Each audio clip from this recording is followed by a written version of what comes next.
35.000 ikasleek aukeratu dute lanbide heziketa gure artean.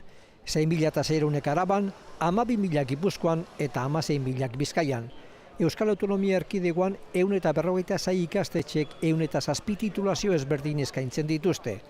Epea ireki baino lehen ere matrikulazio aurreikuspen onak dituzte ikastetxeek urterik urte ikasle gehiago hurbiltzen baita ikasbide honetara.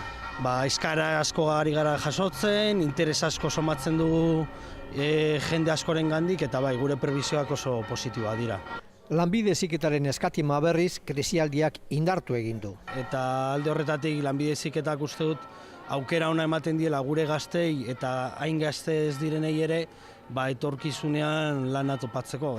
Datuak argiak dira, ikasketak amaitu eta 6 hilabetera 10-tik 6 edo 7 lana aurkitu dute.